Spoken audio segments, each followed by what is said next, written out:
Hello and welcome back, dear Falconers, into the learning platform of Falcon Nursing Classes। पिछले session में हमने बात की थी कार्डियोवैस्कुलर सिस्टम के जो एमसीक्यूज थे पार्ट 1 की। आज हम बात करने जा रहे हैं पार्ट 2 की।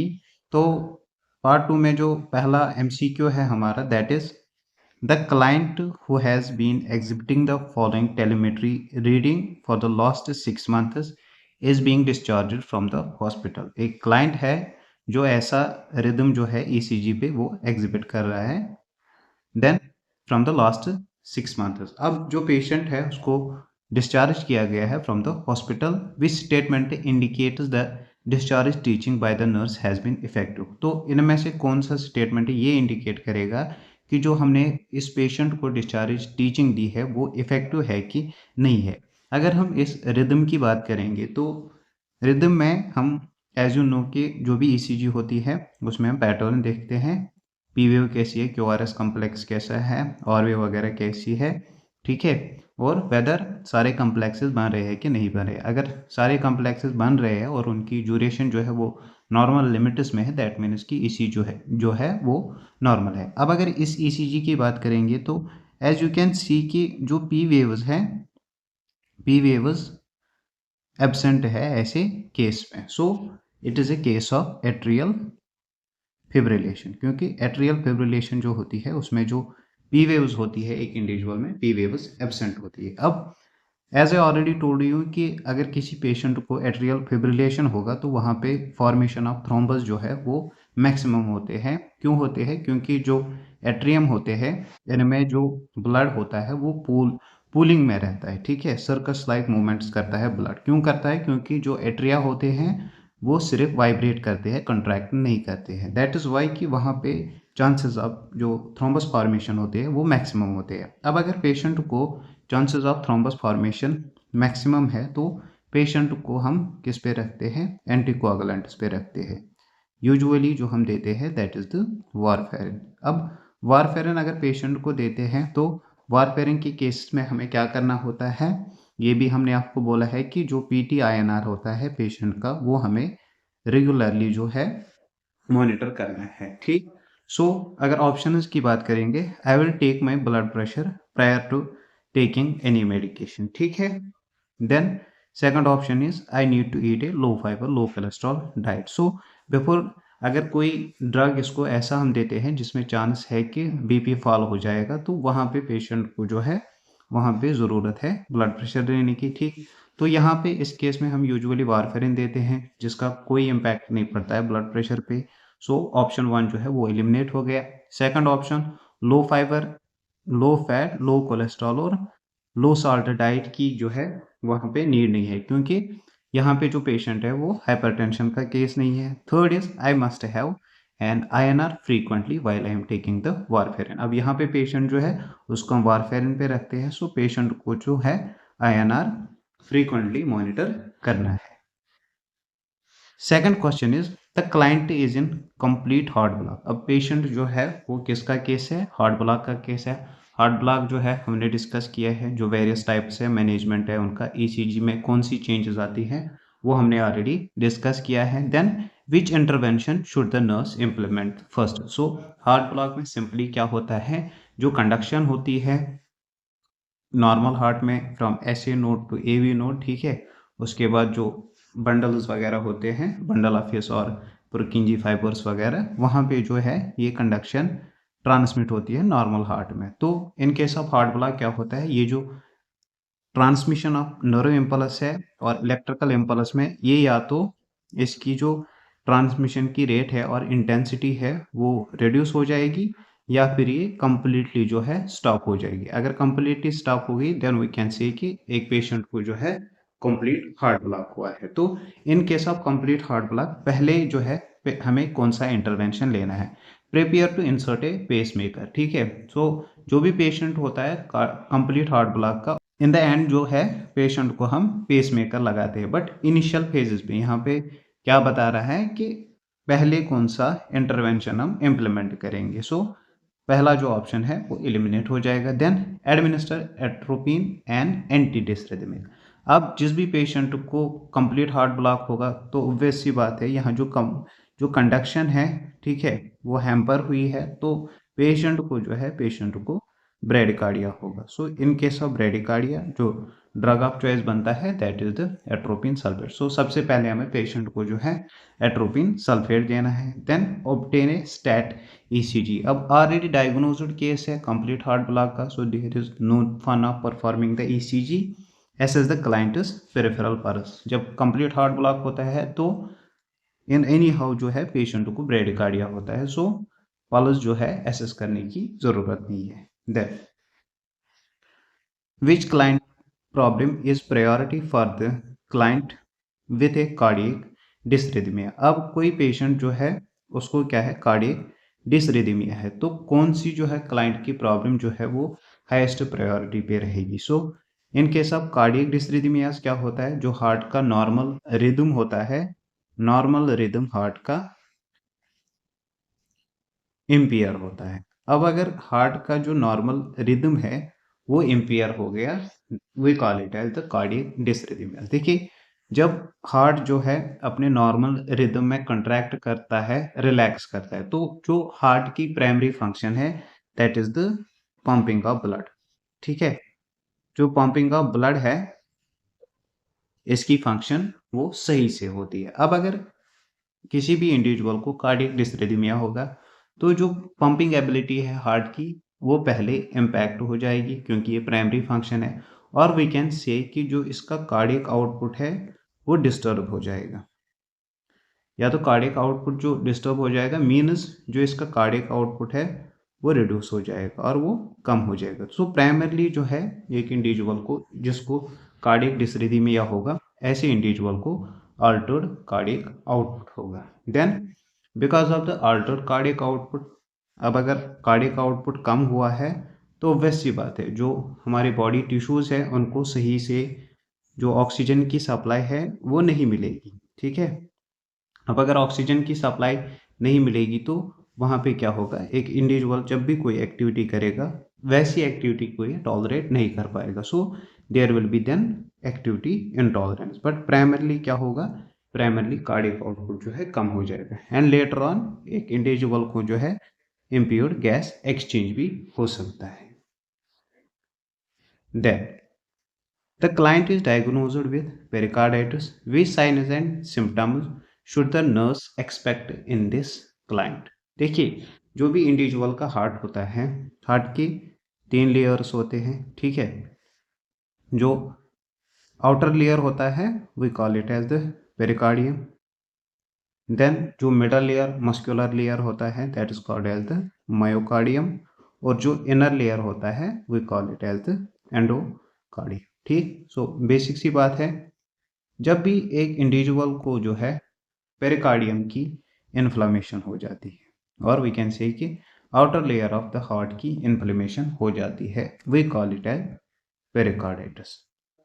Pericarditis means the inflammation of the outer layer of the heart. अब जो भी इंडिविजुअल होगा पेरिकार्डाइटिस का, या तो इसको एक्यूट पेरिकार्डाइटिस होगी और क्रॉनिक पेरिकार्डाइटिस होगी। ठीक है, अगर इसका ऑनसेट सडन हुआ और शॉर्टर ड्यूरेशन के लिए रहा almost for a week, then we call it as the acute. अगर जो प्रोग्रेसिव इसका ऑनसेट हो गया और for a longer period of time हुआ रहा तो that is called as the chronic inflammation. Causative agents क्या हो सकते हैं पेरिकार्डाइटिस के? पेरिकार्डाइटिस यूजुअली होती है because of Streptococcus, स्टाफाइलोकोकस and pneumococcus.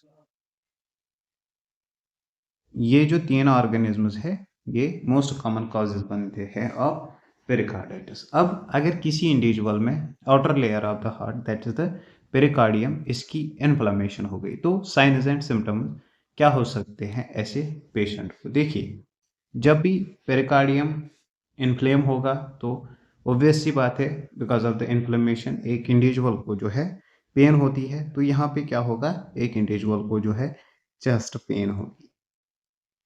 और ये जो चेस्ट पेन होती है एक इंडिविजुअल को, ये एग्रीवेट होती है जब एक इंडिविजुअल सुपाइन पोजीशन में होता है। सो अगर पेरिकार्डाइटिस की पेन के हमें कैरेक्टरिस्टिक ढूंढने हो तो ये जो चेस्ट पेन होती है ये एग्रीवेट होती है जब पेशेंट किस में होता है, सुपाइन पोजीशन में होता है। देन अब यहाँ पे इन्फेक्शन है पेरिकार्डियम का, तो ऑब्वियस सी बात है जो जनरल साइनस ऑफ इन्फेक्शन होते हैं वो यहाँ पे प्रेजेंट होंगे। जैसे फीवर होगा एक इंडिविजुअल को, individual will have the chills होंगे, then there will be malaise, there will be lethargy. ठीक है, ये तो हुए general signs of the infection. Now अब जो हार्ट का आउटर लेयर है दैट इज द पेरिकार्डियम, उसको इम्पैक्ट पड़ा है, उसकी इन्फ्लेमेशन हुई है, उसको इन्फेक्शन हुआ है, तो ऑब्वियस सी बात है जब एक इंडिविजुअल का ये हार्ट रिलैक्स करेगा तो ये सही से जो है रिलैक्स नहीं हो पाएगा। क्यों? क्योंकि ये जो लेयर है that is inflammable. So we can say कि जो वीनस रिटर्न होगा दैट मीन्स कि जो ब्लड हार्ट में वापस आ जाएगा दैट विल बी रिड्यूस्ड। जब वीनस रिटर्न एक इंडिविजुअल का डिक्रीज होगा तो जो जुगुलर वेन है इसकी there will be jugular venous distension. ठीक है, और वी कैन से कि जो इसका सीवीपी होगा दैट विल बी एलिवेटेड। क्यों? क्योंकि वीनस रिटर्न सही से नहीं हो रहा है। अब सेकंड थिंग इज कि अब जो भी वीनस रिटर्न आ रहा है अब हार्ट को क्या करना है, पंप करना है सो दैट कि ये जो वीनस रिटर्न आया है इसको हार्ट से बाहर फेंक दे in the form of the cardiac output. अब यहाँ पे अगर ये आउटर लेयर इन्फ्लेम्ड है तो वैसी बात है जो हार्ट होगा वो सही से कंट्रैक्ट नहीं कर पाएगा। वी कैन से कि यहाँ पे जो कार्डियक आउटपुट होगा एक इंडिविजुअल का, cardiac output will be reduced, और वी कैन से कि जो प्रीलोड होगा प्रीलोड विल बी रिड्यूस्ड। अगर कार्डियक आउटपुट कम है ऐसे इंडिविजुअल का तो इंडिविजुअल को क्या होगी, there will be activity intolerance. क्या होगा? Activity intolerance. वीनस रिटर्न भी कम होता है, उसे जुगुलर वेनस डिस्टेंट होते हैं, कार्डियक आउटपुट भी कम होता है, उसे इंडिविजुअल को एक्टिविटी इंटॉलरेंस डेवलप हो जाती है। Then there is an important thing जो डेवलप होती है that we call as the pericardial frictional rub. Pericardial frictional rub जो होता है that is the characteristic feature of this pericarditis. Now ये जो पेरिकार्डियल फ्रिक्शनल रब होता है व्हाट इज दैट, जब भी हम ऐसे इंडिविजुअल के हार्ट साउंड जो है वो ऑस्कल्टेट करते हैं, ठीक है, तो वहां पे क्या आता है हमें, there is scratchy high pitched sound. That means कि ऐसा लगता है कि जैसे हम किसी चीज को ऐसे स्क्रैच कर रहे हैं। जब स्क्रैची हाई पिचड साउंड होगी दैट सजेस्ट्स कि एक इंडिविजुअल को पेरिकार्डियल फ्रिक्शनल रब है। अगर पेरिकार्डियल फ्रिक्शनल रब प्रेजेंट है दैट मीन्स एक इंडिविजुअल को क्या है, देयर इज पेरिकार्डाइटिस। देन अब मैनेजमेंट की बात करेंगे तो मैनेजमेंट में हम ऐसे इंडिविजुअल को क्या करते हैं, सिनस जो पेरिकार्डाइटिस है वो एक बैक्टीरियल डिसऑर्डर है, सो ऑब्वियस सी बात है ऐसे इंडिविजुअल को हम क्या देंगे, एंटीबायोटिक्स। एंटीबायोटिक्स में यूजुअली हम पेशेंट को जो है सेप्ट्रैक्सोन देते हैं। ठीक है, अगर सेप्ट्रैक्सोन से पेशेंट मैनेज नहीं हुआ then we go for vancomycin. Plus patient को जो है पेन है because of the inflammation, so हम क्या देंगे, we make use of NSAIDs that is non steroid anti inflammatory drugs, जैसे हमारा एस्प्रिन हो गया और एस्टामाइनोफिर और इबुप्रोफेन। जो पेशेंट को पेन होती है चेस्ट पेन वो होती है जब पेशेंट स्पाइन पोजीशन में होता है, सो हम पेशेंट को एडवाइस करेंगे फॉर स्टैंडिंग और सिटिंग पोजीशन, क्योंकि इन दो पोजीशन से पेशेंट को जो है चेस्ट पेन रिलीव हो जाएगी।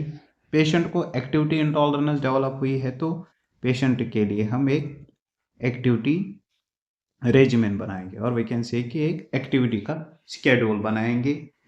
और ये जो पेरिकार्डाइटिस होती है जो सीरियस कॉम्प्लिकेशन होती है इसकी दैट इज द कार्डियक टैम्पोनेट।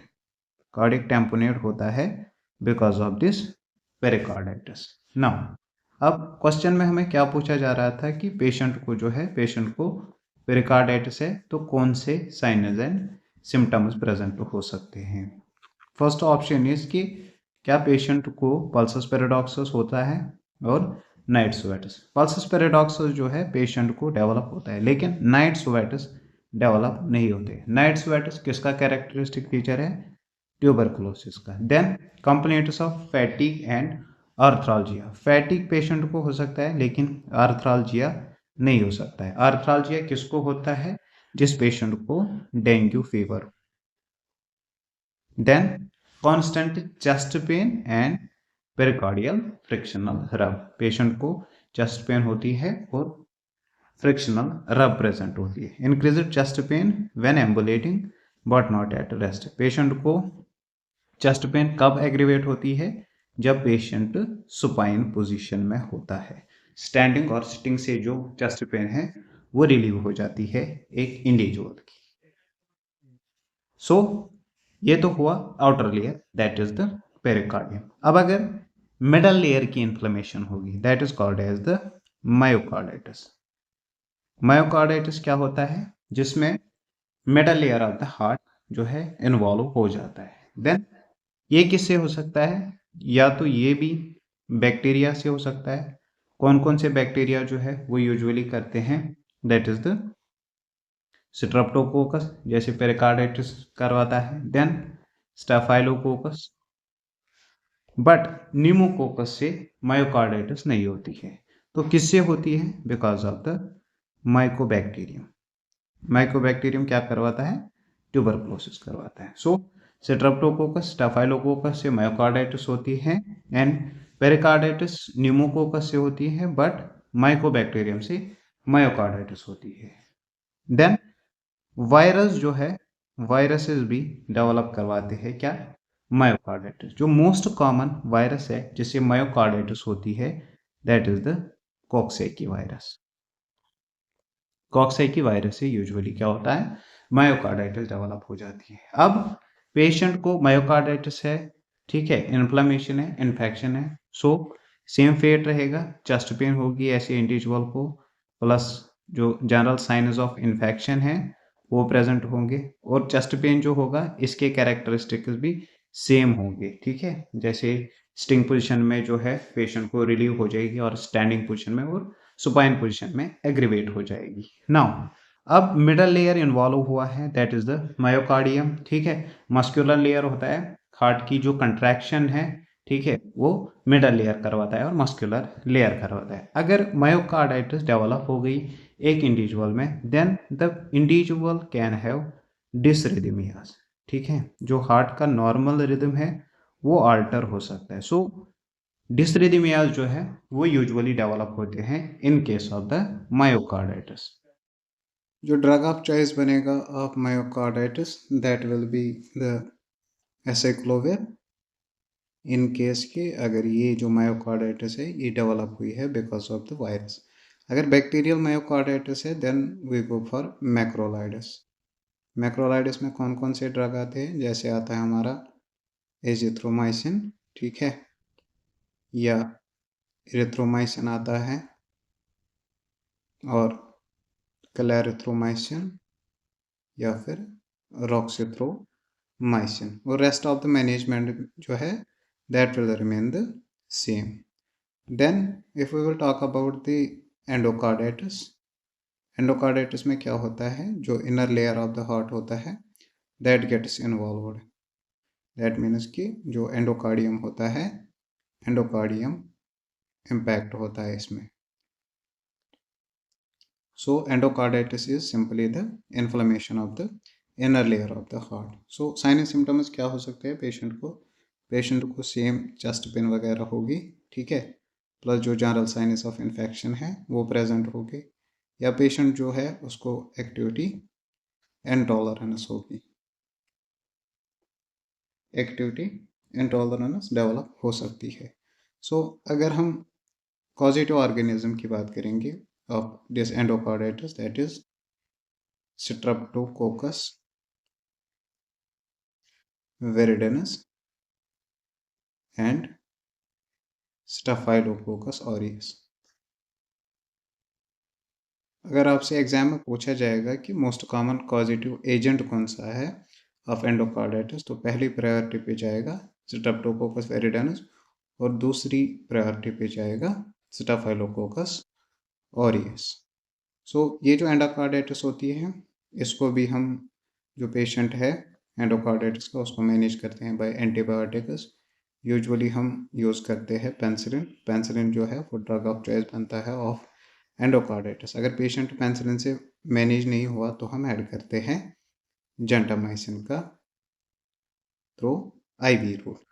और जो एंडोकार्डाइटिस होती है, एंडोकार्डाइटिस में मोस्ट सीरियस कॉम्प्लिकेशन क्या होती है, एक इंडिविजुअल को हार्ट फेलियर डेवलप हो जाता है। अब जो भी पेशेंट होगा ऑफ एंडोकार्डाइटिस, तो ऑब्वियस सी बात है inner layer of the heart जो है वो इन्वॉल्व हुआ है, तो ये जो वैल्व्स है एक इंडिविजुअल के, वैल्व्स भी इन्वॉल्व होते हैं। अब अगर वैल्व्स इन्वॉल्व हो गए तो पेशेंट को क्या होगा, रिगर्जिटेशन हो सकती है। रिगर्जिटेशन में क्या होता है, बैक फ्लो ऑफ ब्लड होता है from the ventricles to the atrium. Ventricle से एट्रियम में बैक फ्लो ऑफ ब्लड होता है, that's called as the regurgitation. Regurgitation को अगर हमें रोल आउट करना हो तो जब हम ऑस्कल्टेट करते हैं हार्ट साउंड से ऐसे इंडिविजुअल को, तो there will be the murmurs. Murmurs, अगर मर्मर्स का देखना हो तो in case of endocarditis murmurs present होते हैं, और ये फीचर होता है ऑफ एंडोकार्डाइटिस। मायोकार्डाइटिस में क्या फीचर होता है, देयर आर द डिसरिथमियाज। और इंडिविजुअल को जो है देयर आर जैनविस लीजन्स वगैरह, वो ऑस्लियोरस नोडस वो भी प्रेजेंट होते हैं। ना अगर हम बात करेंगे कार्डियक टेम्पोनेट की, तो कार्डियक टेम्पोनेट क्या होता है,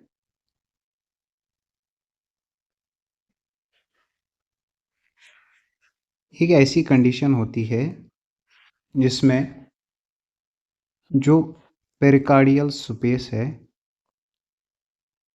पेरिकार्डियल स्पेस में एक्सेसिव फ्लूइड एक्यूमुलेशन होती है।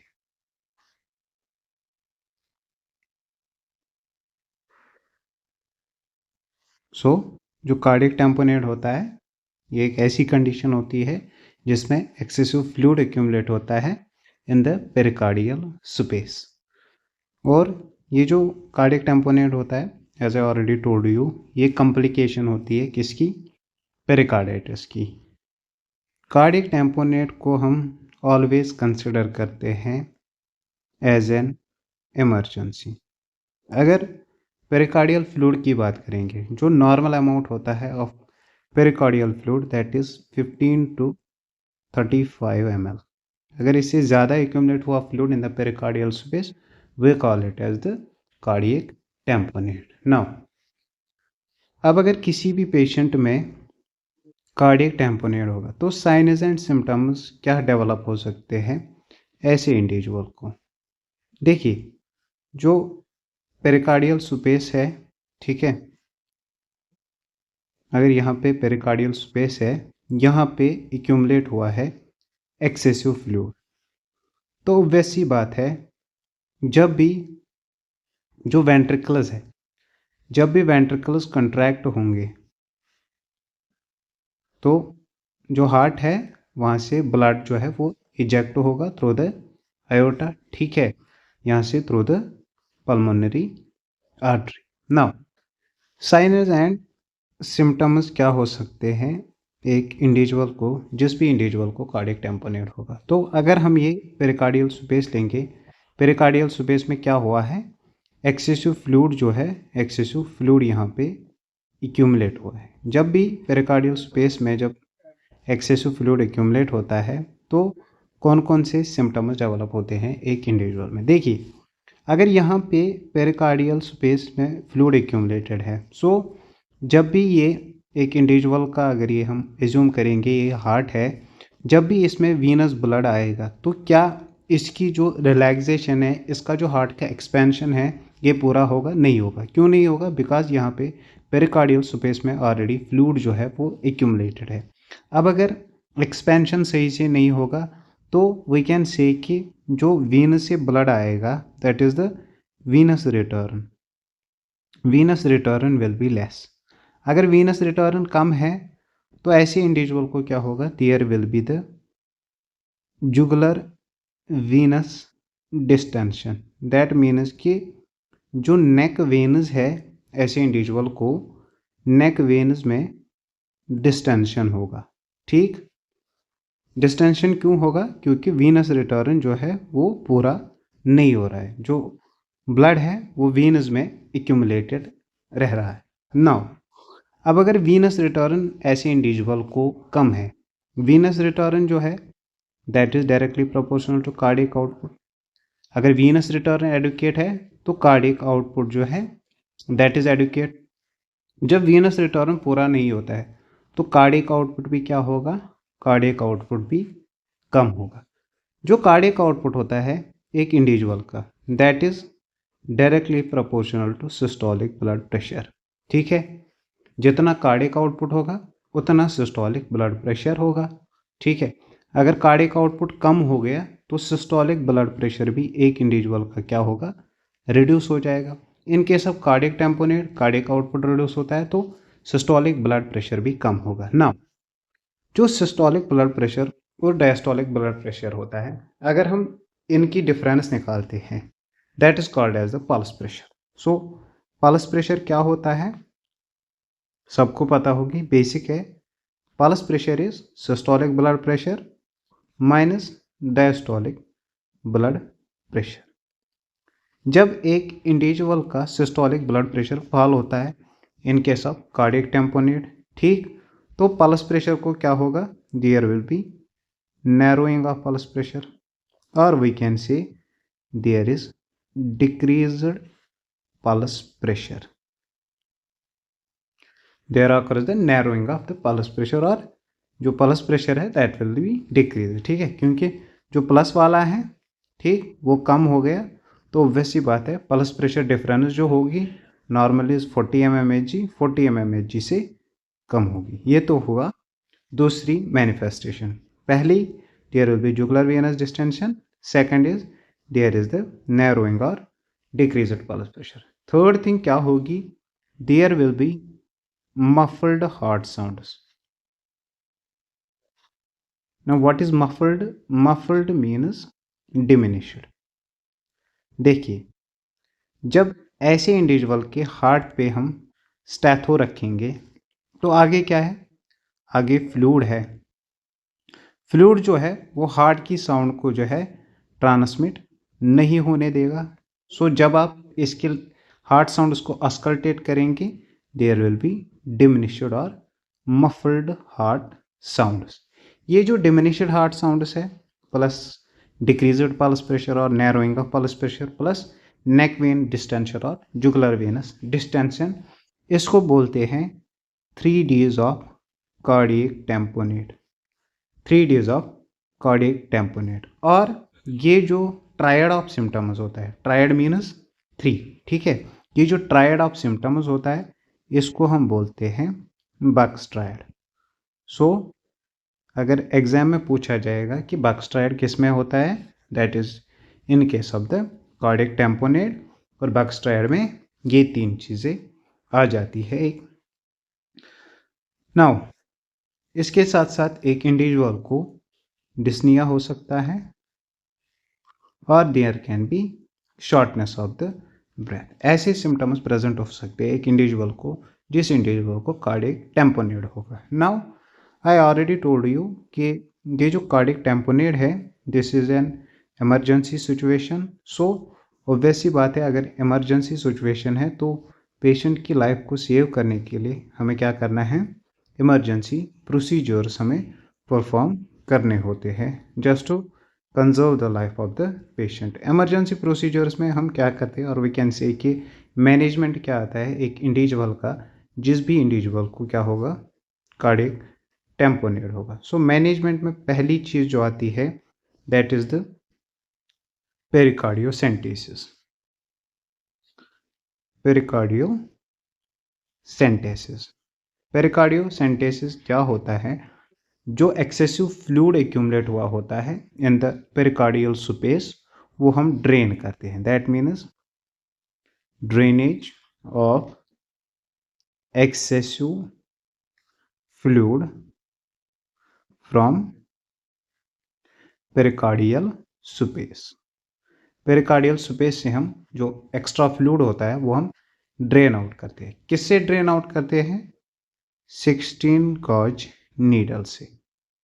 16 गॉज का कैन्युला हम यूज करते हैं फॉर पेरिकार्डियोसेंटेसिस, और 1% लिग्नोकेन का हम यूज करते हैं, ठीक है, एज लोकल एनेस्थीसिया। अगर पोजीशन का पूछ लेगा कि किस पोजीशन में हम पेरिकार्डियोसेंटेसिस करते हैं, या तो हम ये सिटिंग पोजीशन में करेंगे और सेमीफावलरस पोजीशन में।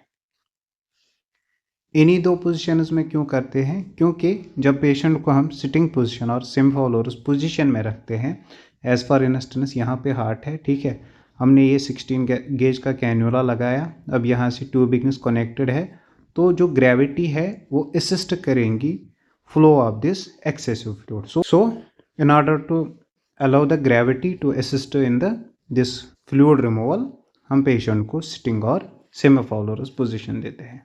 नाउ कितना फ्लूइड हम निकाल देते हैं? 100 ml ऑफ फ्लूइड जो है वो हम ड्रेन आउट करते हैं। इतना तो बेसिक है। नाउ अब कभी एग्जामिनर पूछता है कि अगर हमने किसी पेशेंट को पेरिकार्डियोसेंटेसिस की, तो आफ्टर द प्रोसीजर हमें कैसे पता चलेगा कि ये जो प्रोसीजर हमने किया ये इफेक्टिव है कि नहीं है? सो इफेक्टिवनेस कैसे पता चलेगी ऑफ पेरिकार्डियोसेंटेसिस की?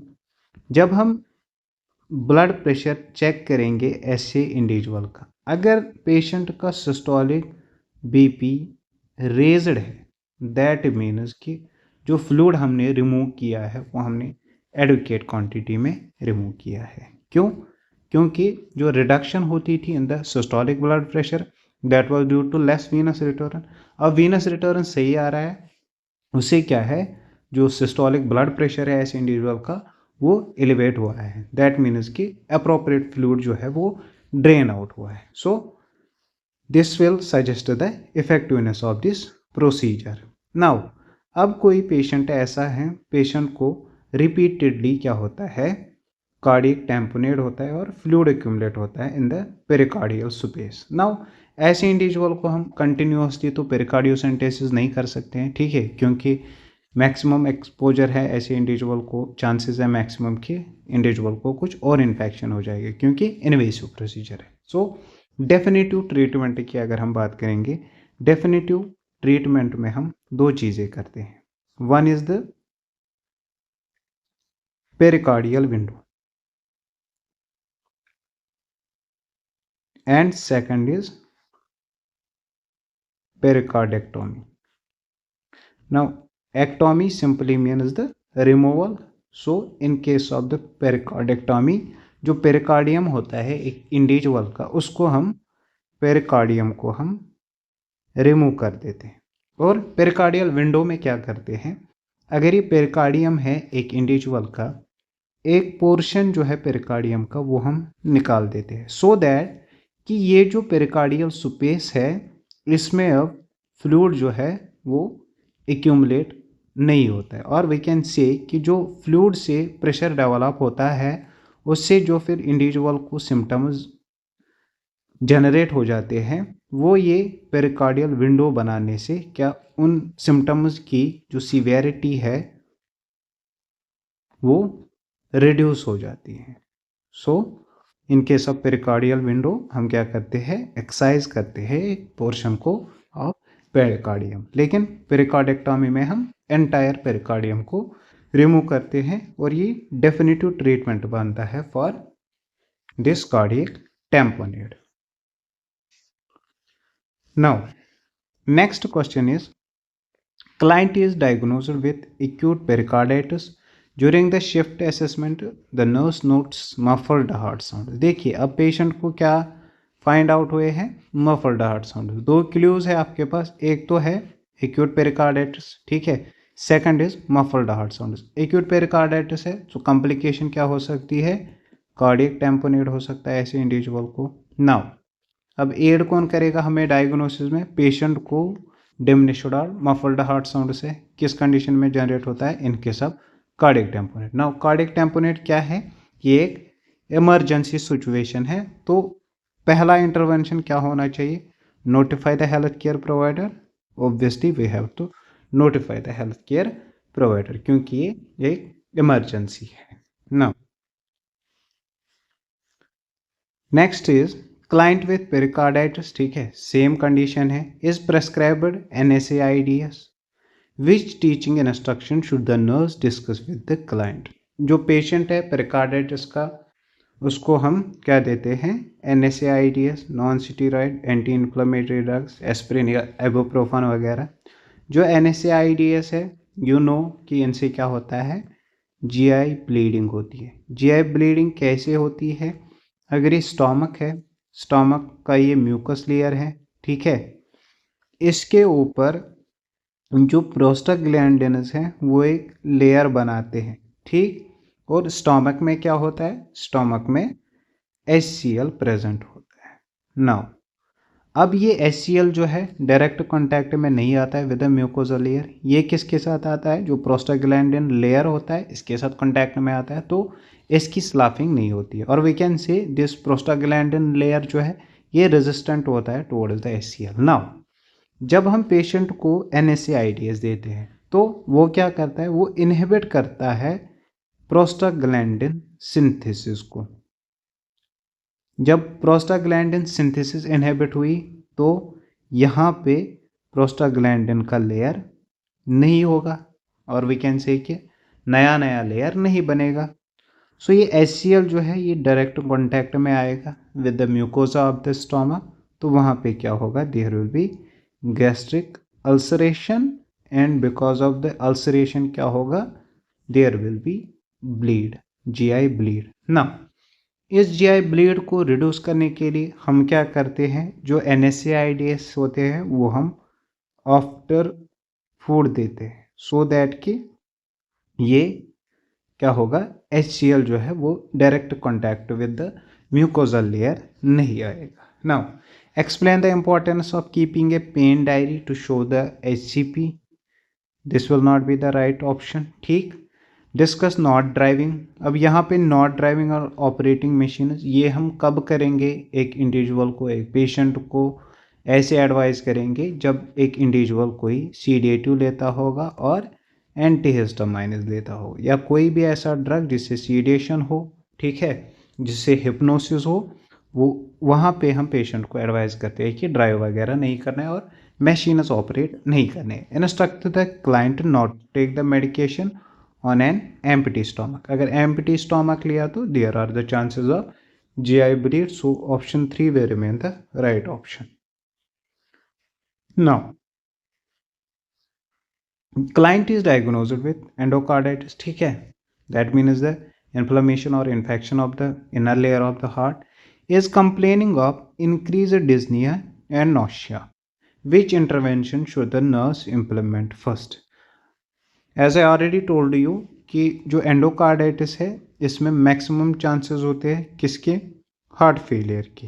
नाउ यहाँ पे हमें 1 किलो मिला, देन पेशेंट की जो कंप्लेंट्स है दैट इज इंक्रीज्ड डिस्निया, ठीक है, डिस्निया और शॉर्टनेस ऑफ ब्रेथ कब होती है एक इंडिविजुअल को, when there is left sided heart failure, and nausea plus vomiting कब होता है एक इंडिविजुअल को, when there is right sided heart failure. Now which intervention should the nurse implement first, so ये जो 2 सिम्टम्स है ये सजेस्ट करते हैं कि इंडिविजुअल को क्या हुआ है, हार्ट फेलियर डेवलप हुआ है और the individual is progressing towards the heart failure, तो कौन सी इंटरवेंशन हमें पहले लेनी है।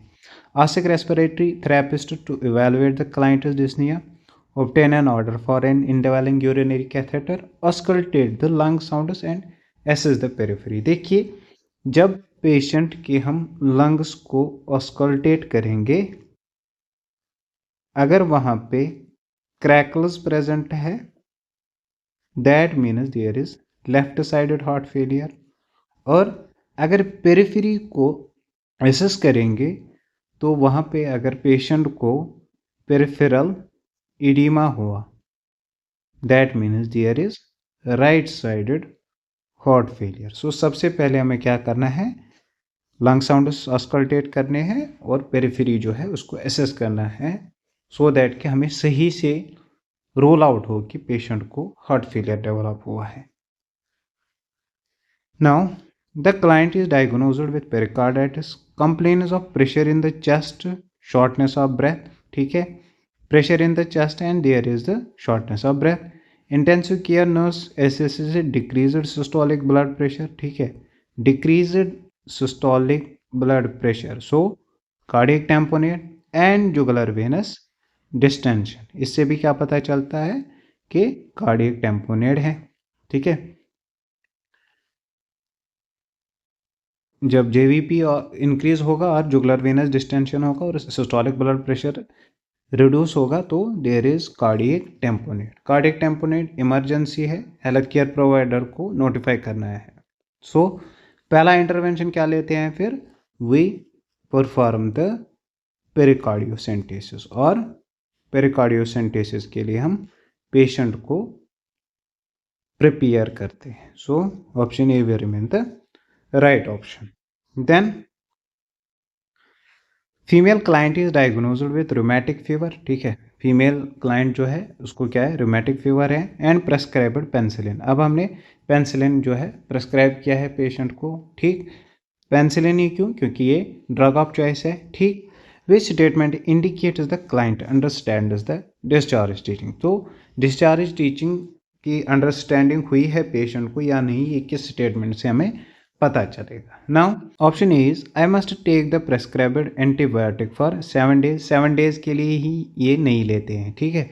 रोमेटिक हार्ट डिजीज जो होती है और रोमेटिक फीवर जो होता है वो लॉन्ग लाइफ होता है एक इंडिविजुअल को, ठीक है। सो पेनिड्यूरा का इंजेक्शन जो है वो एक इंडिविजुअल को फॉर लाइफ टाइम लगाना होता है, फॉर 7 डेज ओनली नहीं लगाना है। So option 1 got eliminated. Then I may get a vaginal yeast infection with penicillin. देखिए जब भी पेशेंट को हम पेनिसिलिन एडमिनिस्टर करते हैं सो ऑब्वियस सी बात है जो बैड फ्लोरा होगा that is the gas is group A beta haemolytic Streptococcus, ठीक है, इसको भी ये डिस्ट्रक्शन करेगा।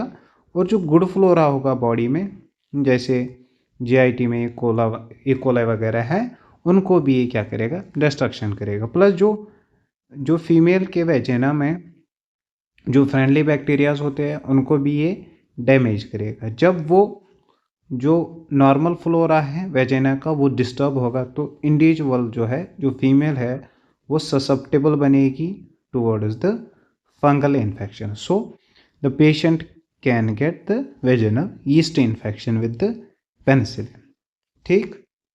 Now nurse is planning the care of a client diagnosed with acute bacterial endocarditis who has been admitted for intravenous therapy. Which intervention should the nurse included in the plan of care? Patient को जो है, patient को bacterial endocarditis है, अब patient को हमने admit किया है for intravenous therapy, that means कि आईवी एंटीबायोटिक्स इसको देने हैं, तो कौन सा इंटरवेंशन जो है वो प्लान ऑफ केयर में ऐड होना चाहिए। जब भी पेशेंट को एंडोकार्डाइटिस होती है, जो हार्ट का जो फंक्शन जो है हार्ट की वो इम्पेयर हुई होती है, ठीक है, और वी कैन से कि जो कार्डियक आउटपुट है दैट इज रिड्यूस्ड। अब कार्डियक आउटपुट कम है तो जब भी ये इंडिविजुअल एक्टिविटी करेगा, एक्टिविटी को ये टॉलरेट नहीं कर पाएगा और वी कैन से कि एक्टिविटी इनटॉलरेंस होगी ऐसे इंडिविजुअल को। क्यों? क्योंकि जितनी बॉडी की डिमांड है उतनी सप्लाई नहीं हो रही है। सो पेशेंट को ये जो एक्टिविटी इंटॉलरेंस है ये रिड्यूस करने के लिए हमें पेशेंट को क्या करना है, रेस्ट कर दिलाना है ऐसे पेशेंट को हमें, प्लस जो स्लीप है, स्लीप ऐसे इंडिविजुअल को प्रमोट करनी है। ऑप्शन की बात करेंगे, limit interruption to allow for uninterrupted rest and sleep. So option A सही ऑप्शन रहेगा। Now client with infective endocarditis is admitted to the medical department. Which HCP's order should be implemented first. अब अगर किसी individual को myocarditis होती है, endocarditis और pericarditis, तो वहाँ पे हम क्या यूज़ करते हैं, we make use of antibiotics. ठीक है, एंटीबायोटिक्स जो है ओरल नहीं, इन्फ्यूजन फॉर्म में, और IV एंटीबायोटिक्स हम ऐसे केसेस में देते हैं। सो अगर पेशेंट एडमिट हुआ है ऑफ दीज कंडीशंस, तो सबसे पहले हमें क्या करना है, एक IV लाइन को सिक्योर करना है, वहाँ से फिर हम ये IV एंटीबायोटिक्स देंगे। यहाँ पे हमें सबसे पहली एक्शन क्या करनी है, एडमिनिस्टर द इंट्रावेनस एंटीबायोटिक। ठीक है, प्रेस्क्राइब्ड, अगर डॉक्टर ने लिखा है प्रेस्क्राइब्ड है, हमें देना है, बट प्रायोरिटी पे ये नहीं जाएगा। प्रायोरिटी पे क्या जाएगा, जो SS होगी for the administration of this intravenous antibiotic, वो हमें पहले होनी चाहिए। शेड्यूल ए इलेक्ट्रोकार्डियोग्राम, इंसर्ट ए 20 गेज इंट्रावेनस कैथेटर। पहले हमें 20 गेज इंट्रावेनस कैन्युला और इंट्रावेनस कैथेटर लगाना है। Male client is diagnosed with hypertension, has epistaxis and flaccid face. Which action should the nurse implement first? अगर ब्लड प्रेशर की बात करेंगे, एक अडल्ट में जो नॉर्मल BP होता है दैट इज़ 120/80, ये हम एवरेज लेते हैं। अगर AHA गाइडलाइंस की बात करेंगे that is American Heart Association guidelines की। अगर किसी पेशेंट का systolic blood pressure by 20 raise होगा और जो इसका डायस्टोलिक ब्लड प्रेशर है वो बाई 10 रेज होगा, दैट इज़ 140/90, इसको हम कंसिडर करते हैं एज प्री हाइपरटेंशन। ठीक, नाउ अगर सिस्टोलिक इसका 160 और डायस्टोलिक हुआ 100, then it is called as the stage 1 hypertension. अगर सिस्टोलिक हुआ 180 और डायस्टोल हुआ 110, that is stage 2 hypertension.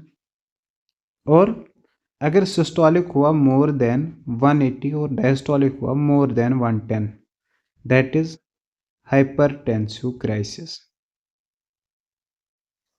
So systolic में बाई 20 रेज होता है और डायस्टोलिक में बाई 10। ठीक, नाउ अब पेशेंट जो है इसको क्या है, एपिस्टैक्सिस है और फ्लैशिड फेस है। जो फ्लैशिड फेस होता है स्टेज फर्स्ट में भी प्रेजेंट होता है, सेकंड में भी और थर्ड में भी। ठीक, जो एपिस्टैक्सिस है वो यूजुअली तब होती है जब एक इंडिविजुअल जो है वो हाइपरटेंसिव क्राइसिस में है।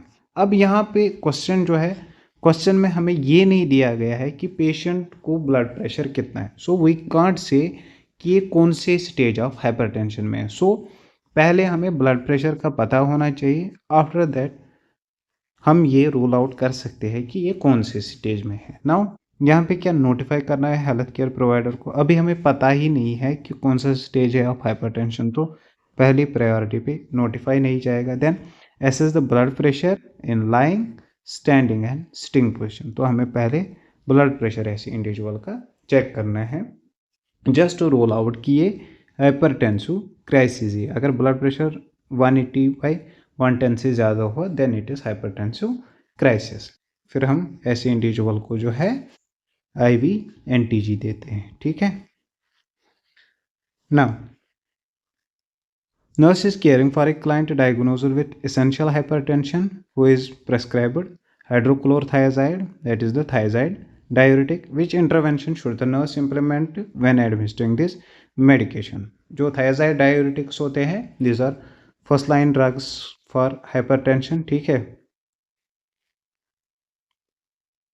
ये क्या करते हैं, BP जो है ब्लड प्रेशर उसको रिड्यूस करते हैं। ठीक, क्यों, कैसे रिड्यूस करते हैं, ये प्रमोट करते हैं डायूरेसिस। ठीक, ना अब अगर ये प्रमोट करते हैं डायूरेसिस, दैट मीन्स जो ब्लड वॉल्यूम है, ब्लड वॉल्यूम को ये रिड्यूस करते हैं। जब ब्लड वॉल्यूम रिड्यूस होगा तो वैसी बात है ब्लड प्रेशर जो है एक इंडिविजुअल का रिड्यूस हो जाएगा। Now before the administration of this medication हमें कौन सी चीज़ अंडर कंसिडरेशन लेनी है, check the client's apical pulse for 1 minute. अब ये जो डायूरेटिक्स होते हैं इनका इम्पैक्ट कोई नहीं होता है on the heart, so pulse से हमें कुछ लेन देन नहीं है। हाँ, अगर पेशेंट कैल्शियम चैनल ब्लॉकर्स और बीटा ब्लॉकर्स और कार्डियक ग्लाइकोसाइड्स पे होता है तो वहाँ पे हमें पल्स चेक करनी थी। Then question administering if the client potassium level is less than 5.5।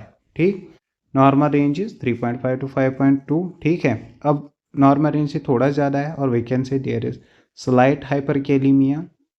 जो थायराइड डाययूरेटिक्स होते हैं that cause hypokalemia. So hyperkalemia यहाँ पे कंट्राइंडिकेशन नहीं बनेगी। Then instruct the client to rise slowly from lying to a sitting position. जब patient rise हो जाएगा slowly from lying to sitting position तो चांसेस ऑफ ऑर्थोस्टैटिक हाइपोटेंशन जो है वो कम है ऐसे इंडिविजुअल में। So option C will remain the right option.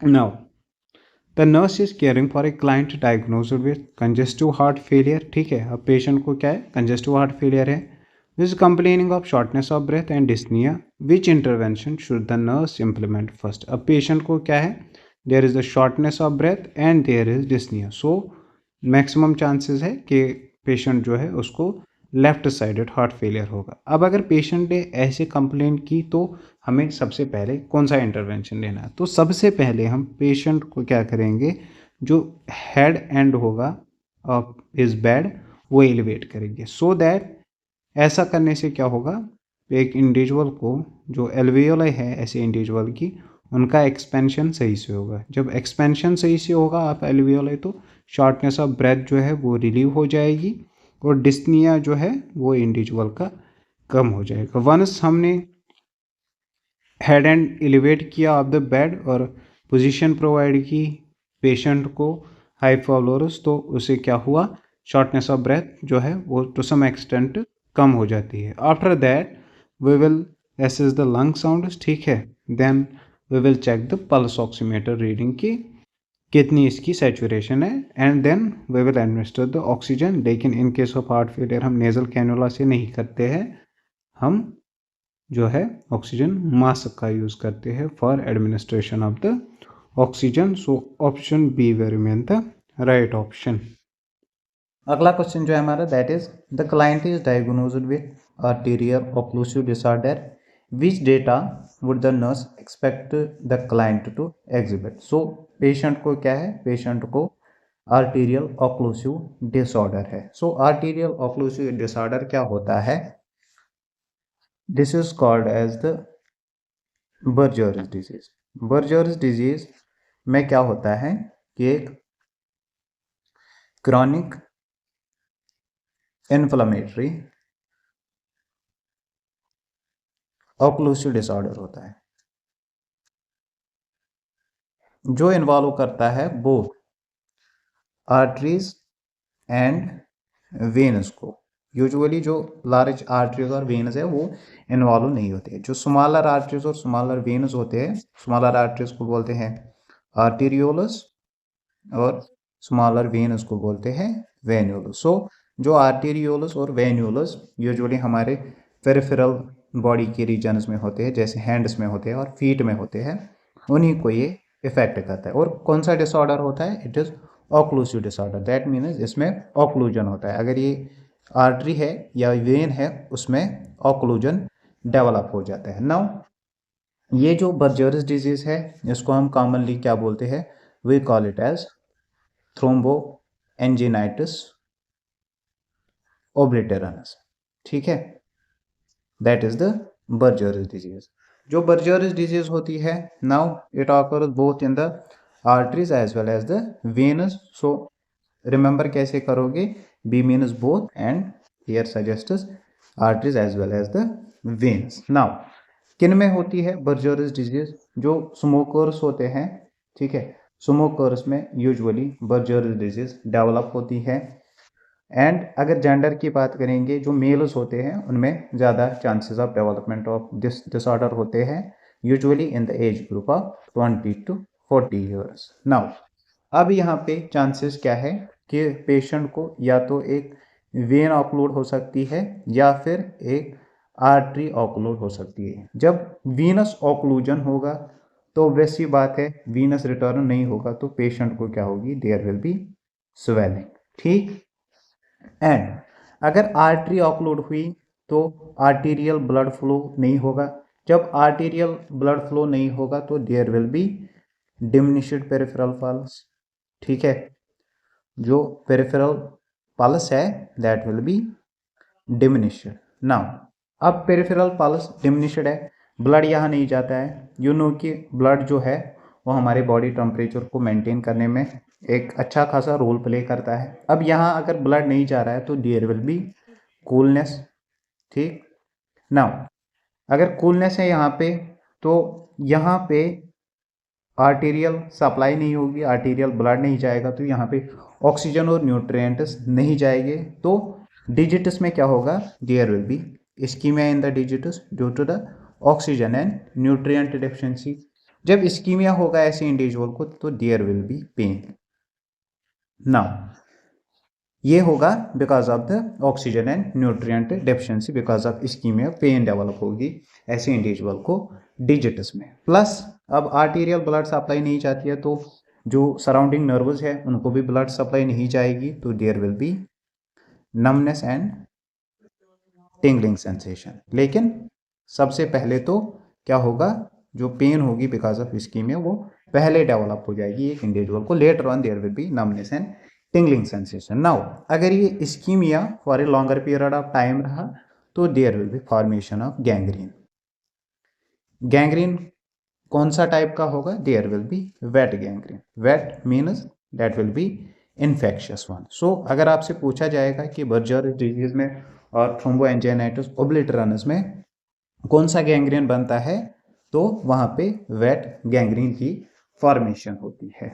Now अगर मैनेज करना हो किसी पेशेंट को, जिस पेशेंट को ये ऑक्लूसिव डिसऑर्डर होगा, तो वहां पे मैनेजमेंट में हम क्या देते हैं, वही एडमिनिस्टर नाइट्रेट्स। नाइट्रेट्स क्या करते हैं, ये डायलेशन करते हैं आर्टरीज की और वेन्स की, उससे क्या होता है जो ऑक्लूजन होता है वो रिड्यूस हो जाता है। तो मैनेजमेंट में हम नाइट्रेट्स देंगे, ठीक है, जो एक्ट करते हैं एज वेजोडाइलेटर्स।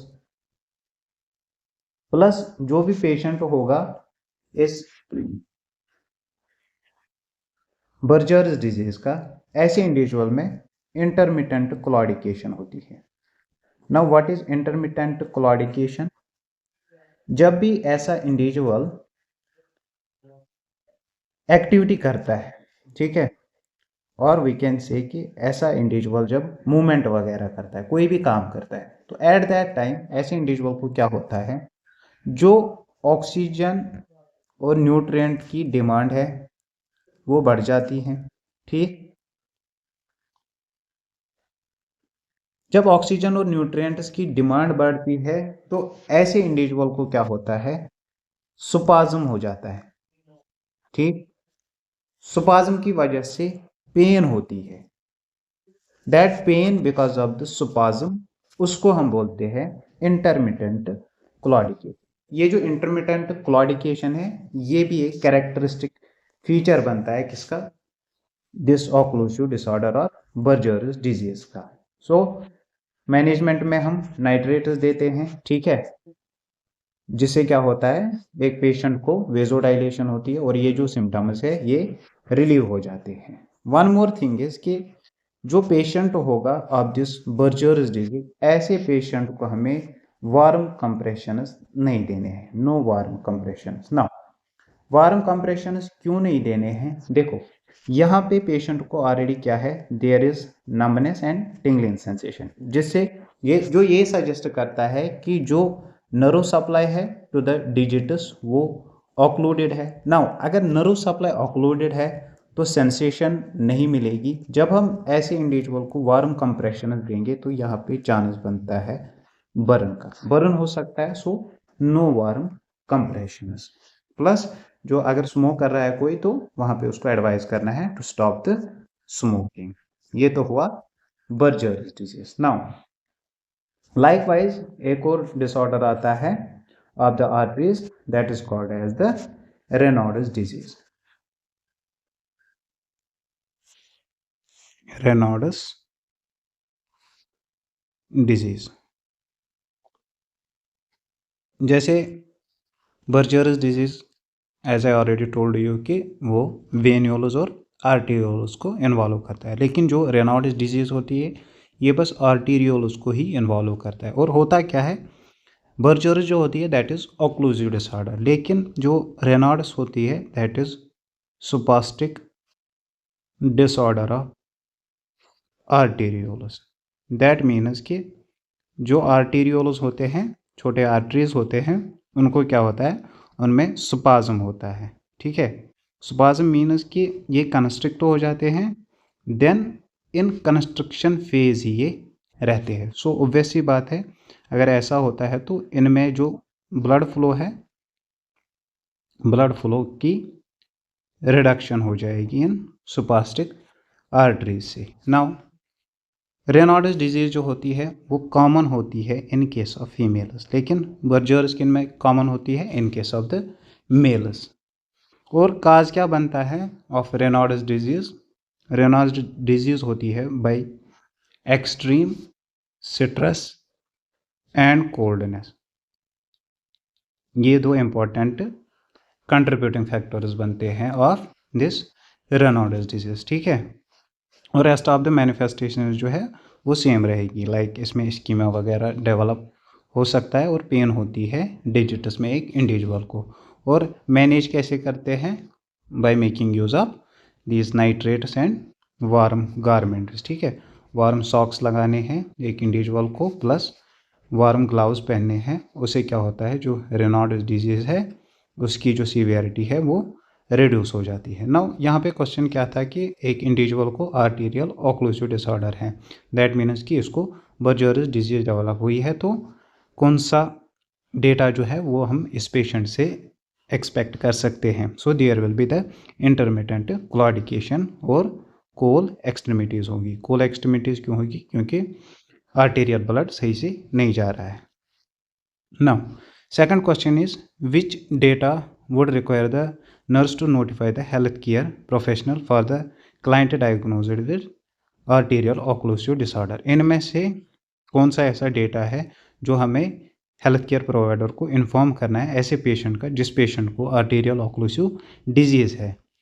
ऑप्शन ए की बात करेंगे, client has 1+ bilateral dorsalis pedis pulse. ठीक है, जब 1+ पल्स है दैट मीन्स जो प्लस पल्स है दैट इज़ नॉर्मल। ठीक है, तो ये इन्फॉर्म नहीं करना है। Then client has bilateral leg pain while resting. अगर पेशेंट को बायलेटरल लेग पेन है दैट मीन्स कि पेन डेवलप हुई है बिकॉज ऑफ द इस्कीमिया। ठीक है, तो यहाँ पे ये जो मैनिफेस्टेशन है, ये जो डेटा है, ये हमें हेल्थ केयर प्रोवाइडर को इन्फॉर्म करना है। अगर रेस्ट ऑप्शन की बात करेंगे तो client has numbness and tingling of the legs. देखिए, नमनेस और टिंगलिंग, जैसे मैंने पहले ही बोला आपको कि नमनेस और टिंगलिंग पहले डेवलप नहीं होती है, पहले डेवलप होती है pain because of the ischemia. So before doing informing this manifestation, हमें ये वाली मैनिफेस्टेशन जो है पेशेंट को और इस हेल्थ केयर प्रोवाइडर को इन्फॉर्म करनी है। Then client is diagnosed with peripheral vascular disease. Now patient को क्या है, पेरिफेरल वास्कुलर डिजीज है। Then which statement indicates the client is understanding the discharge tension. Now peripheral vascular disease में क्या हो सकता है, एक इंडिविजुअल को, और वी कैन से कि पीवीडीज में कौन कौन सा डिसऑर्डर आता है। पीवीडीज में इन्वॉल्व करता है थ्रोम्बोफिलिपाइटिस को,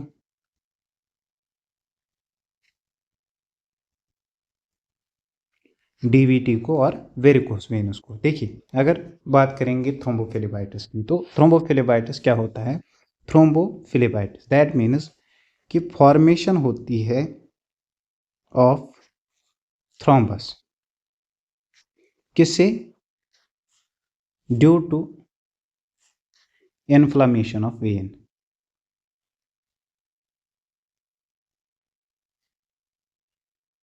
जब वेन की इन्फ्लामेशन हो जाएगी and because of that inflammation वहाँ पे फॉर्म होगा thrombus, that is called as the थ्रोम्बोफिलिपाइटिस।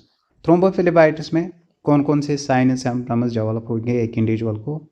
As for instance this is the vein. ठीक है, यहाँ पे अब थ्रोम्बस बना है। ठीक है, फिलिपाइटिस हुई है वेन की और यहाँ पे जो है एक थ्रोम्बस बना है।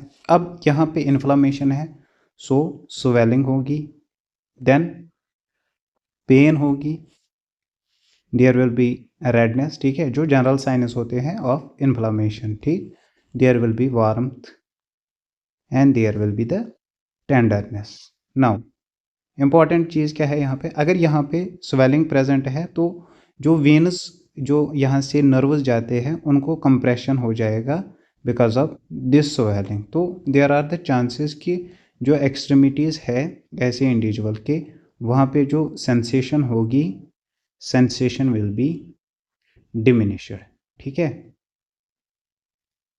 ये चीज़ हमें काम आएगी। नाउ अब मैनेजमेंट क्या है, मैनेज कैसे कर सकते हैं ऐसे इंडिविजुअल को, जिस भी इंडिविजुअल को थ्रोम्बोफिलेबाइटिस होगा। थ्रोम्बोफिलेबाइटिस के केस में हम अर्ली एम्बुलेशन जो है वो प्रमोट करते हैं। एम्बुलेशन मीन्स मूवमेंट, ठीक है, यहाँ वहाँ चलना, पेशेंट को इसके लिए एडवाइस करते हैं सो दैट कि जो वीनस रिटर्न है वो सही से हो जाए और ऐसे इंडिविजुअल को वीनस स्टेसिस ना हो और फर्दर जो है थ्रोम्बोफिलेबाइटिस का की जो सीवियरिटी है वो ज़्यादा ना बढ़े। So first intervention is the early ambulation. Early ambulation क्यों करते हैं, बिकॉज ये प्रमोट करता है वीनस रिटर्न को।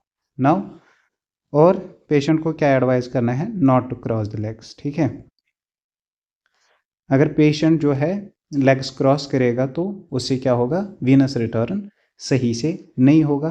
प्लस पेशेंट को एडवाइस करना है टू एलिवेट द लेग्स, ठीक है, लेग्स एलिवेशन सेम रैशनल है, वीनस रिटर्न प्रमोट होगा।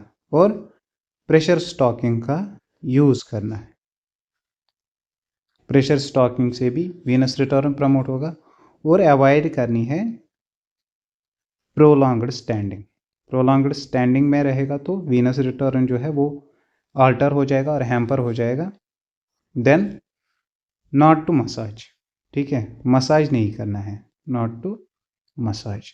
देखिए ये जो चीज़ें हैं इनसे क्या है, इनसे जो है एक एक्सटर्नल फोर्स जो है, अनइक्वल फोर्स नहीं पड़ता है ऑन द वेन, ठीक है। अगर कहीं पे चांस है कि अनइक्वल एक्सटर्नल फोर्स पड़ेगा वेन पे, वहाँ पे चांसेस होते हैं कि ये जो थ्रोम्बस है ये डिसलॉज हो जाएगा और ये पल्मोनरी एम्बोलिज्म क्रिएट कर सकता है। बट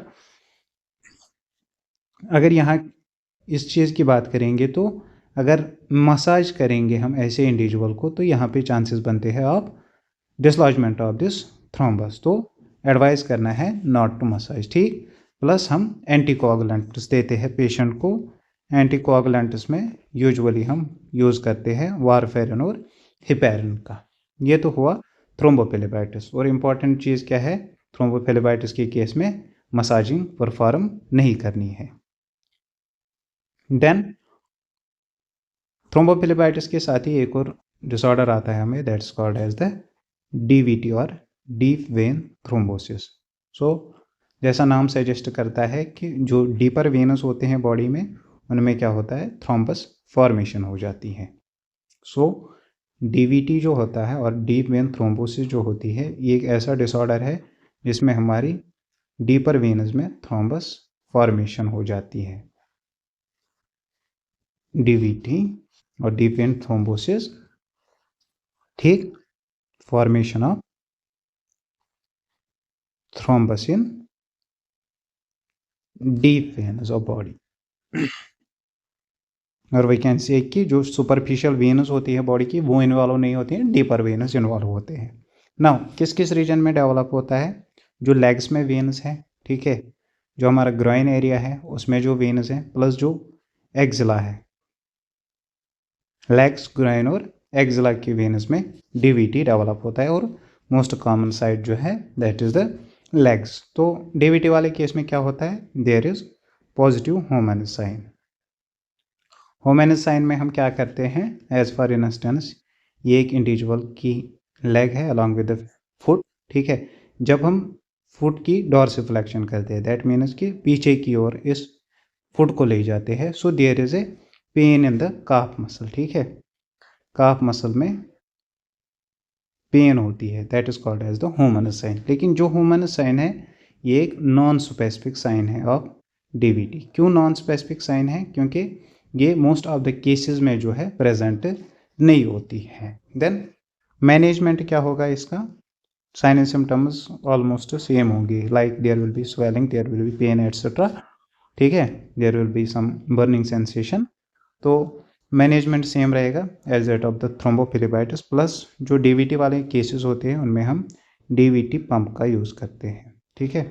डीवीटी पंप क्या करता है, ये प्रमोट करता है वीनस रिटर्न। अब यहाँ पे क्वेश्चन एग्जिस्ट हो सकता है कि अगर मसाजिंग नहीं करते हैं थ्रोम्बोफिलिपाइटिस वाले को तो डीवीटी पंप क्यों यूज़ करते हैं इन केस ऑफ डीवीटी। देखिए, as I already told you कि अगर हमने नॉन यूनिफॉर्म प्रेशर एक्सर्ट किया तो वहाँ पे चांस होता है ऑफ दिस थ्रोम्बस किसका, डिसलॉजमेंट होने का। लेकिन अगर हम यूनिफॉर्म प्रेशर एक्सर्ट करेंगे तो वहाँ पे कोई चांस नहीं बनता है of dislodgement. That is why DVT pump use करते हैं। नाउ रिस्क्स का अगर कभी पूछेंगे तो डीवीटी के क्या रिस्क्स होते हैं। अगर कोई इंडिविजुअल जो है प्रोलॉन्ग्ड स्टैंडिंग पोजीशन में रहेगा, ठीक है, तो उसको डीवीटी हो सकता है, या बेड रेस्ट पे रहेगा, जैसे हमने मेजर सर्जरी परफॉर्म की, अब पेशेंट को जो है बेड रेस्ट है वहाँ पे डीवीटी के चांसेस होते हैं, या बेड रिडन कोई पेशेंट होता है और प्रेगनेंसी में चांसेस ऑफ डीवीटी बढ़ जाते हैं, या कोई ओबीस होगा उसमें डीवीटी के चांसेस बढ़ते हैं। और इम्पॉर्टेंट चीज़ जो याद रखनी है that is the use of OCPs। अगर OCPs का यूज़ करते हैं उनसे क्या होता है, चांसेस ऑफ डीवीटी बढ़ जाते हैं। क्यों? बिकॉज ये जो OCPs होते हैं, ये जो कोगुलेशन जो है, कोगुलेशन के नॉर्मल पाथवे को ये अल्टर कर देते हैं। उससे क्या होता है कि कोगुलेबिलिटी जो है ब्लड की वो इंक्रीज़ हो जाती है और चांसेस ऑफ डीवीटी बढ़ जाते हैं। सो अगर कोई इंडिविजुअल OCPs देता है तो उसमें chance of development of DVT है, और अगर किसी पेशेंट को ऑलरेडी डीवीटी है तो वहाँ पे हम OCPs का यूज़ नहीं करते हैं। और ये जो डीवीटी है this is the second most common post op complication. जो second most common post operative complication है दैट इज़ डीवीटी। पहला क्या है, that is the atelectasis. Atelectasis is the lung collapse. Now pharmacological management क्या बनता है of DVT, तो यहाँ पे भी हम वारफेरिन और हेपेरिन का यूज़ करते हैं। Mostly we make use of heparin. Heparin क्या करता है, जो इंट्रिंसिक कोगुलेशन पाथवे होता है उसको ये इनहिबिट कर देता है, intrinsic pathway of the coagulation और ब्लड क्लॉटिंग। तो डीवीटी वाला जो भी पेशेंट होगा उसमें हम, या हेपेरिन पे जो भी पेशेंट होगा, या डीवीटी वाला जो पेशेंट होगा, अब डीवीटी में यूजुअली हेपेरिन का यूज़ करते हैं तो डीवीटी में हम, और इन केस ऑफ हेपेरिन थेरेपी हम APTT का मेजरमेंट लेते हैं। जो डीवीटी होता है, डीवीटी में अगर पूछा जाएगा कि APTT को क्या होता है, APTT रिड्यूस हो जाता है। क्यों? क्योंकि कोगुलेशन ब्लड की ज़्यादा हो जाती है। नॉर्मल कितना होता है APTT 30 to 40 सेकेंड्स, लेकिन जो पेशेंट ऑन हेपेरिन थेरेपी होगा ऐसे केस में हम 1.5 to 2.5 टाइम्स भी नॉर्मल रहते हैं। दैट मीन्स कि अगर ये नॉर्मल रेंज है, इससे 1.5 to 2.5 टाइम्स भी अगर होगा किसी ऐसे केस में जिसको हेपेरिन चाह रहा हो, वहाँ तक हम नॉर्मल रेंज में लेते हैं। कभी कभार पूछा जाता है कि कोई पेशेंट है ऑन हेपेरिन थेरेपी, अब इसको APTT आया है इतना, एज पर इंस्टेंस 90 आया है, ठीक है, that means this is 2.5 times of this 30, तो वहाँ पे वो हम कंसिडर करते हैं एज नॉर्मल। और सिंपल सी बात है कि थ्रोम्बस और एम्बोलस में क्या फ़र्क होती है। जो थ्रोम्बस होता है दैट इज़ स्टैटिक, ठीक है, दैट मीन्स कि वो एक ही जगह पे होता है, और जो एम्बोलस होता है, एम्बोलस इज मूवेबल, ठीक है। एम्बोलस जो एम्बोलस प्रेजेंट होते हैं दैट कैन बी इधर ब्लड, या ईयर हो सकता है, फैट हो सकता है, बैक्टीरिया हो सकता है, लेकिन एम्बोलस वायरस नहीं हो सकता है। वायरस क्यों नहीं हो सकता है? क्योंकि वायरस इसका साइज जो है वो स्मॉल होता है, ये इजीली पास होते हैं through the when, so this can not be the virus. Embolus virus नहीं हो सकता है। और मोस्ट सीरियस कॉम्प्लिकेशन जो है of DVT that is the pulmonary embolism. That means कि जो एम्बोलस होता है, अगर थ्रोम्बस डिटैच हो गया उसको हम फिर एम्बोलस बोलते हैं। ये क्या होता है, ये लॉज होता है और ऑक्लूड होता है इन द पल्मोनरी वेनस, उसको हम क्या बोलते हैं, पल्मोनरी एम्बोलिज्म। पल्मोनरी एम्बोलिज्म जो होता है, पल्मोनरी एम्बोलिज्म को कंसिडर करते हैं हम एज मेडिकल इमरजेंसी, ठीक है। सो पल्मोनरी एम्बोलिज्म और सिंपली पीई, ठीक है।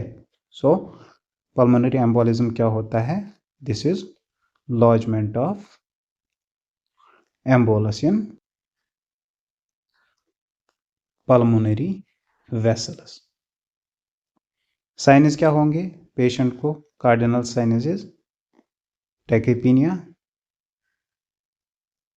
टैकीकार्डिया, शॉर्टनेस ऑफ ब्रेथ, और जो ब्लड प्रेशर होता है दैट इज रिड्यूस्ड। नाउ कौन सा ब्लड प्रेशर रिड्यूस्ड होता है, सिस्टमिक ब्लड प्रेशर रिड्यूस होता है। क्यों होता है, क्योंकि जब एक इंडिविजुअल को पल्मोनरी एम्बोलिज्म होता है तो वो एम्बोलस जो होता है इन द पल्मोनरी सिस्टम, ठीक है, उसको वहाँ से क्या करना है, हटाना है। फॉर दैट पर्पस जो पल्मोनरी ब्लड फ्लो है वो इंक्रीज होता है। अब अगर पल्मोनरी ब्लड फ्लो इंक्रीज हो गया तो जाहिर सी बात है जो सिस्टमिक ब्लड फ्लो है वो रिड्यूस होगा। सिस्टमिक ब्लड फ्लो जब रिड्यूस हो जाएगा तो पेशेंट को क्या होगा, there will be hypotension. Manage कैसे करते हैं किसी पेशेंट को जिसको पल्मोनरी एम्बोलिज्म होगा, सबसे पहले हम पेशेंट को पोजीशन देते हैं। कॉमनली कौन सी पोजीशन देते हैं हम, ट्रांडमबर्गस पोजीशन।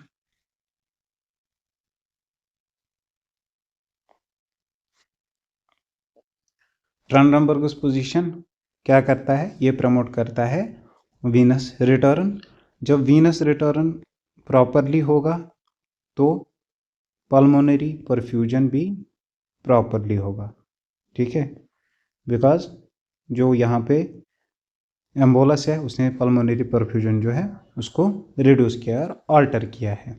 इससे भी बेहतरीन पोजीशन क्या है, that is the left lateral decubitus position. Now left lateral decubitus position क्या होती है, पेशेंट को हम लेफ्ट साइड में रखते हैं और जो नीज होती है नीज को फ्लेक्शन रखते हैं, that is the left lateral decubitus position, जिसको हम ड्यूरेंट पोजीशन भी बोलते हैं।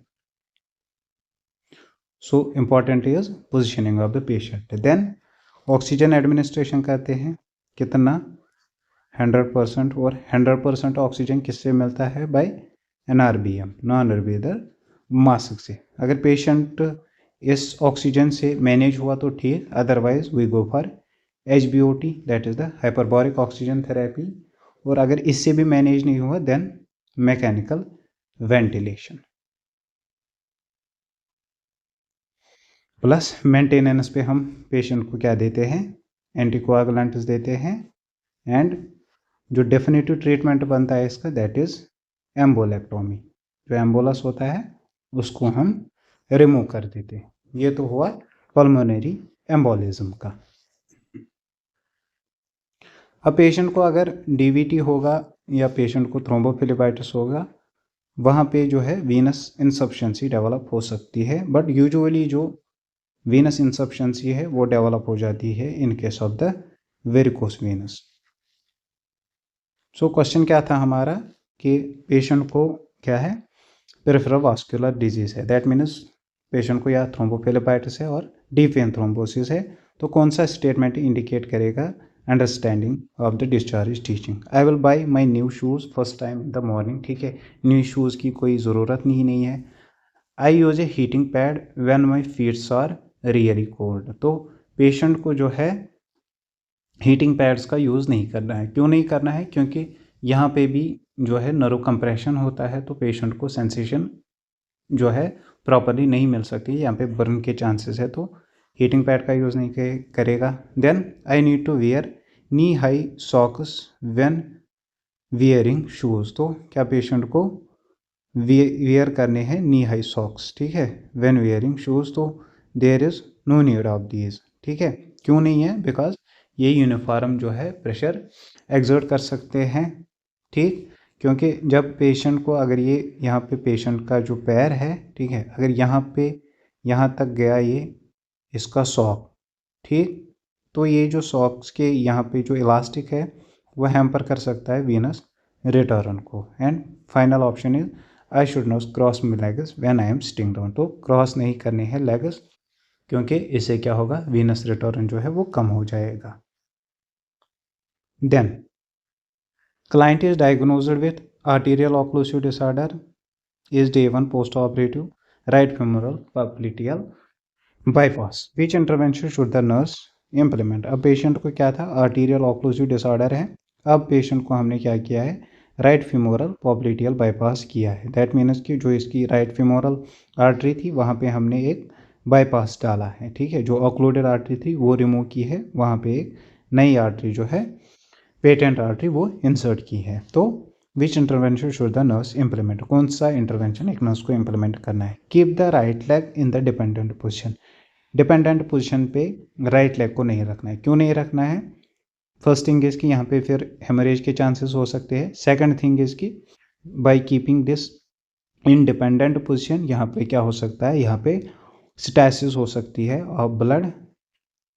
सो डिपेंडेंट पोजीशन पे नहीं रखना है। Then maintain the leg in alignment, alignment पे रखना है सो दैट कि वीनस रिटर्न होगा with abductor pillow. Abductor pillow का यूज़ हम कब करते हैं, जब हमने टोटल हिप रिप्लेसमेंट किया हो, जब किसी इंडिविजुअल को हिप रिप्लेस किया हो वहाँ पे हम एबडक्टर पिलो का यूज़ करते हैं। सो दूसरा ऑप्शन भी नहीं आएगा। Then monitor the client's continuous passive motion, that is CPM machine. CPM machine का हम यूज़ हम कब करते हैं, जब हमने टोटल नी रिप्लेसमेंट किया हो, ठीक है। अगर हमने नी रिप्लेस किया हो एक इंडिविजुअल का, वहाँ पे हम CPM मशीन का यूज़ करते हैं। सो ऑप्शन 3 भी नहीं आएगा। Fourth is assess the client's right leg for paralysis and paresthesia. अब यहाँ पे हमने क्या किया है, पॉप्लिटियल ग्राफ्ट डाला है, तो we have to look for 6 P's, that is the pain, pulse, paralysis, then paresthesia, pallor and poikilothermia, ठीक है। That is the temperature. तो ये चीज़ें यहाँ पे हमें एसेस करनी है। Now client is diagnosed with the venous insufficiency, which discharge teaching should the nurse discuss with the client। अब पेशेंट को क्या डायग्नोसिस है, डायग्नोसिस ऑफ venous insufficiency। जो venous insufficiency है वो यूजुअली उस पेशेंट में डेवलप होती है जिस पेशेंट को वेरिकोस वेनस होगी। venous insufficiency उन्हीं केसेस में डेवलप होती है। तो venous insufficiency की अगर बात करेंगे और दिस वेरिकोस वेनस की बात करेंगे। पहले वेरिकोस वेनस क्या होती है, varicose veins are abnormal dilation of veins, ठीक है, दैट मेक्स देम टॉर्शियस। जो वेनस है, अगर यहाँ पे कोई वेन है, this is the normal when, ठीक है। अगर इस वेन की एबनॉर्मल डायलेशन हुई ऐसे, ठीक है, तो बिकॉज ऑफ दैट डायलेशन ये जो वेन है ये कैसी बनती है, टॉर्शियस बनती है। That is called as the varicose veins. Varicose veins किससे होती है, जब भी कोई इंडिविजुअल जो है जो प्रोलॉन्गड या तो स्टैंडिंग पोजीशन में रहेगा और प्रोलॉन्गड सिटिंग पोजीशन में रहेगा। बोथ केसेस में क्या होता है, चांसेस ऑफ वेरिकोस वेनस एक इंडिविजुअल में डेवलप होते हैं। नाउ अब अगर ये वेन है तो इसमें वेल्व्स होते हैं। वेल्व्स क्यों होते हैं, क्योंकि जब यहाँ से ब्लड ऊपर की ओर जाता है टुवर्ड्स द हार्ट, ये वेल्व्स क्लोज हो जाते हैं और ये बैक फ्लो ऑफ ब्लड नहीं होने देता है। जब वेरिकोस वेनस होती है तो ये डायलेट होती है वेनस, तो यहाँ पे जो वेल्व्स है वेल्व्स सही से क्लोज नहीं होती है और वी कैन से कि जो वाल्वुलर इनसफिशिएंसी है वो डेवलप होती है। वाल्वुलर इनसफिशिएंसी मीन्स जो वेल्व्स को अपना काम करना होता है to prevent the back flow of the blood, वो ये नहीं कर पाते हैं। अब अगर वाल्व्स जो है वो अपना काम नहीं कर पाते हैं तो क्या ये जो वेन है क्या इसने अपना काम सही से किया। इसका काम क्या था, जो ब्लड था उसको हार्ट की ओर ले जाना। जब वेनस अपना काम नहीं करेंगे, that is called as the venous insufficiency. Venous का क्या काम होता है, taking the heart this blood towards the heart. So venous insufficiency is condition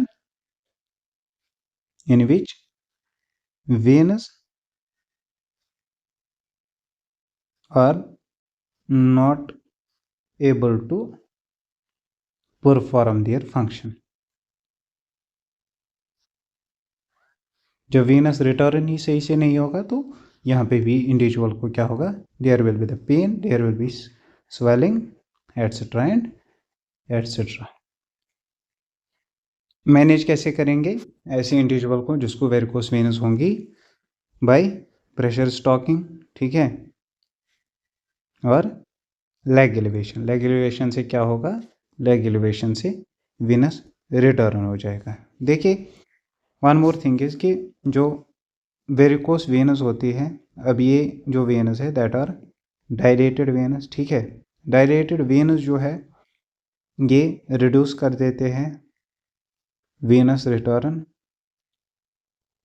during the walking, ठीक है। बिकॉज ऑफ दैट पेशेंट को पेन डेवलप होती है। पेन किससे डेवलप होती है, ड्यू टू क्रैम्प्स।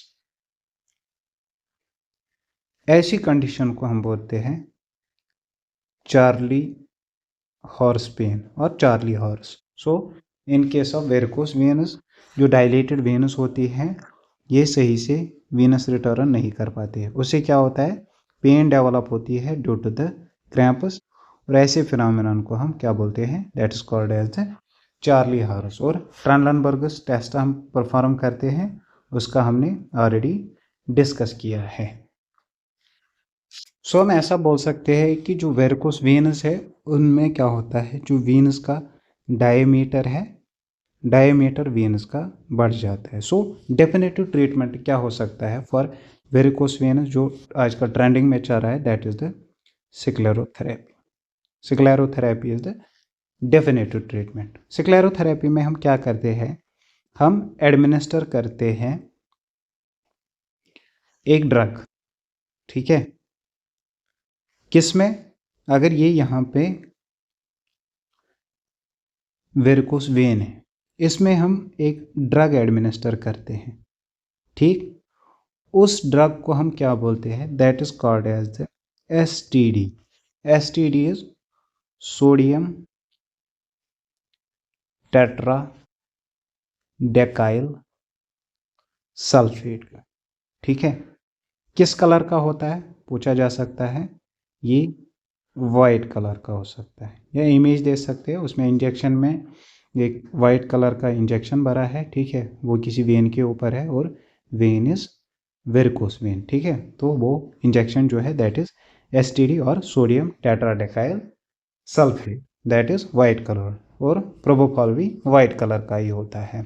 तो this is the definitive treatment. ये क्या करता है, एसटीडी क्या करता है, ठीक है।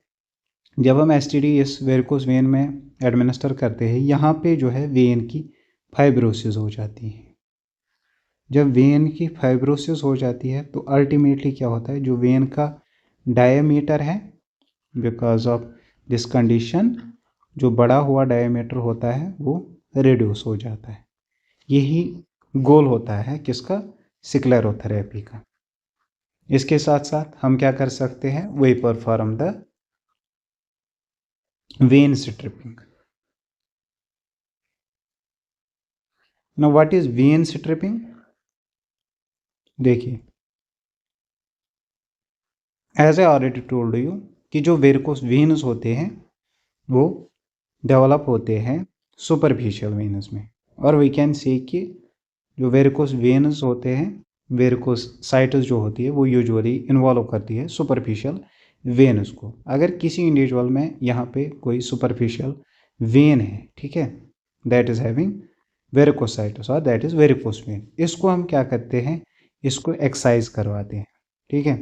जब इसको एक्सरसाइज करते हैं, बाहर निकालते हैं, तो जो डीपर वेन होगी इस रीजन की वो फिर काम करेगी और वीनस रिटर्न, और जो एंड होते हैं इसके इनको फिर लाइगेट कर देते, ऐसे बंद कर देते, और ये जो स्क्लेरोटिक वेन थी सुपरफिशियल, इसको रिमूव ही कर देते हैं। That is called as the vein strip. ठीक है। और एक और चीज़ जिसका पूछा जा सकता है, एक कंडीशन होती है, that is called as the caput medusae. Caput medusae, caput medusae is अगर वेरिकोस वेन जो है वो प्रेजेंट होगी in the abdomen, that is called as the caput medusae. So point हमारा क्या बनता है यहाँ पे कि जो वास्कुलर इंसफिशिएंसी और वाल्वुलर इंसफिशिएंसी है वो डेवलप होती है because of the varicose veins. Now which discharge teaching should the nurse discuss with the client. अब क्लाइंट को क्या है, वीनस इंसफिशिएंसी है, तो कौन सी टीचिंग जो है वो क्लाइंट के साथ डिस्कस करनी है। Take 1 aspirin every day with food. Aspirin इसमें नहीं देते हैं, हुआ एक eliminate. Then check the feet daily for cuts and blisters. यहाँ पे क्या करना है, जो फीट है वो डेली चेक करना है फॉर कट्स एंड ब्लिस्टर्स। देखिए अगर यहाँ पे वेरिकोस वेनस है तो वीनस स्टैसिस हुई है, यहाँ पे इडिमा हुआ है और वी कैन से कि स्वेलिंग हुई है, तो वैसी बात है जो यहाँ से नर्वस रन करती है उनको कंप्रेशन हुआ होगा तो सेंसेशन ऐसे इंडिविजुअल को कम होगी। ठीक। अब अगर सेंसेशन कम है, अगर पेरिफेरल रीजन में कोई कट लगा है तो ये पेशेंट को क्या होगा, सेंस नहीं होगा। तो पेशेंट को हमें एडवाइस करना है कि जो फीट है वो डेली चेक करेगा for cuts and blisters. Monitor the popliteal and pedal pulse. Venus insufficiency है, पल्स के साथ कुछ नहीं होगा। Perform passive range of motion exercise daily. Range of motion exercises करनी है बट एक्टिव, पैसिव नहीं करनी है। Active range of motion exercise से क्या होगा, वीनस रिटर्न हो जाएगा। Next question is the nurse is caring for a client on A surgical floor, which client should be assessed first. So nurse जो है वो केयर प्रोवाइड कर रही है सर्जिकल वार्ड में और सर्जिकल फ्लोर में, तो किस पेशेंट को सबसे पहले असेस करना है, दैट मीन्स कि प्रायोरिटी पे कौन सा पेशेंट जाएगा। Post operative abdominal surgery client who has a red swollen left calf. Red swollen left calf है, that means there is DVT. DVT का केस है तो चांसेस ऑफ पल्मोनरी एम्बोलिज्म है, तो पहली प्रायोरिटी पे ये केस जाएगा। Then final question is client is diagnosed with DVT और हेपेरिन थेरेपी पे है। ठीक है, इतना चल रहा है। हेल्थ केयर प्रोवाइडर ने ऑर्डर किया Coumadin, that is the warfarin sulfate and anticoagulant 5 mg daily.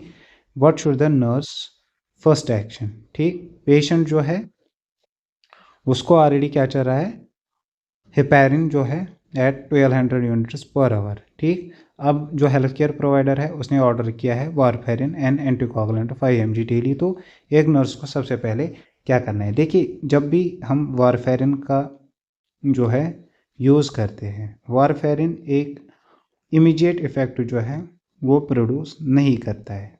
It takes almost 5 to 7 days for warfarin to show the response. ठीक है, अब यहाँ पे पेशेंट को वारफेरिन प्रेस्क्राइब किया है, साइड बाय साइड हेपेरिन चल रहा है, तो क्या करना है हमें जो है वारफेरिन पेशेंट को एडमिनिस्टर करना है, क्योंकि हमें पता है ऑलमोस्ट 5 से 7 दिन लगेंगे इसको इफेक्ट दिखाने में। So we have to administer both the medications as prescribed. So this was all regarding the MCQs of the cardiovascular system. Next session में किसी और यूनिट के MCQs हम डिस्कस करेंगे।